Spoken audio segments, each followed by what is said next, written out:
The Annals of Richfield by Dr. Henry Ward. Early Settlers. Earliest settlers. About the year 1755, Hendrik Herkimer settled upon Herkimer Creek near Schuyler Lake Village. In 1756 came John Tunnicliffe from England. He bought 12,000 acres lying both sides of Oaks Creek and built a cabin on Pleasant Brook, about 2 miles south of Schuyler Lake. As far as can be learned, there was the first to build permanent homes in this vicinity. At this time, the French and Indian War was in progress, and Mr. Tunnicliffe, knowing the dangers of the frontier to which he might be exposed, prudently left and returned to England. It is not known whether Herkimer left or remained. In 1765, Tunnicliffe returned to his wilderness home. It is related that when he left the pioneer cabin, he buried a quantity of tools of all kinds and 2,000 English sovereigns in a keg, which were also concealed in some way. Upon his return, he found his buildings destroyed, and the scene so changed that he could not locate the place where he had buried the tools and treasure. Years afterwards, John W. Tunnicliffe found the rusted remains of the tools while digging bait beside the stream. The money still awaits its fortune finder. In 1774, the Schuylers came and took up land on Herkimer Creek and built log houses. While the American Revolution was progressing and the Iroquois has been enlisted by the British authority in a barbarous and cowardly warfare upon the defenseless frontiers, all settlers except Tories that remained by their firesides were exposed to these scenes and experienced a brutal violence and disgraceful cruelty which will ever be stains upon England's name and shame to the British nation. But what is the British nation? It is that venomous vampire whose filthy views were filled during the struggle for American independence with the blood of the weak, defenseless women, and innocent babes, the life of any one of whom was the more value than 1,000,000 of such carrion as sat in the chair of George III. It is that human beast which gleefully desolated the happy homes of thousands of Americans' non-combatants and glutted its charmed appetite with rapine and murder, which paid its savage brants, and worse than savage butlers, for long tressed scalps of women, and wee downy ones torn from the heads of sucklings.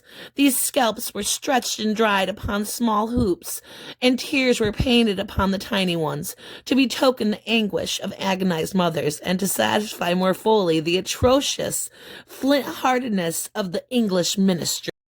It is that skilled diplomacy of Downing Street which smirks in the face of Brother Jonathan and holds out to him the poisoned glove.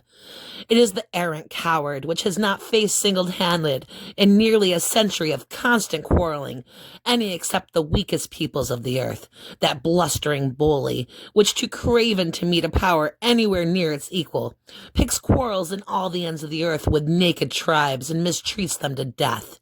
It is the great robber that exacts tribute from the feeble population to pension its regal spawn. It is the United Kingdom, which recently expended $100 million upon a queen and empress, rarely show with millions of Hindus in England. Ridden India was starving to death, and England, in selfishness and greed, witnessed the silly pageant, paid for the blood-stained rupees of nobles, thou wasted race. It is that monarchy whose brutality and furious hatred furnished the gentleman, the lord, and laid blows upon the tender body of Joan of Arc, because he failed in the shameful task to which he had been set, namely, to sully first what British cruelty afterward burned at the stake in Roan's marketplace. Every American child should nurse hatred of England from its mother's breast.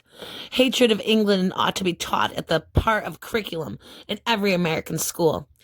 The first declaration of every American pupil should begin with, "I hate England." Every American college and university should be endowed by the United States government with a prize fund for the best yearly essay and oration upon the themes why Americans ought to hate England. Any student of unmasculated American history can find 1,000 good reasons for enmity to the assassin of nations. It is the patriotic duty of every American parent to consecrate his children to the unequivocal distrust and hatred of England, even as the Carthaginians swore his sons Hannibal and Hasdrubal at the sword's point to eternity and enmity towards Rome. But this is a digression. Schuyler, by claiming strict neutrality, escaped harm, but the Herkimer sided with the colonies and had to flee to the forts on the Mohawk.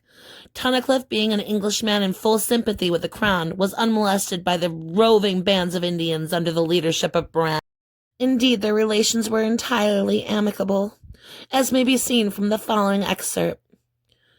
George Knotts declared upon oath that he was a prisoner of Brant's last summer at old Mr. Tunnicliffe's, that the said Tunnicliffe supplied all Brant's party with provisions freely, and that Brant made a bargain with Tunnicliffe for 3 oxen for £36, and gave said Tunnicliffe a writing under his hand for them, and that a servant lad of Tunnicliffe's told Knotts that his master had let Brant have 500 weight of cheese and 10 or 12 cows, but a little before that time, that the said Tunnicliffe's son was at his liberty when he saw him there, and wore the same token on his hat that Brant's own men wore, which was a piece of yellow lace, and farther saith not. George Knotts, sworn before me on this day above, Peter S. Digert, Justice. Palatine, March 28th, 1778.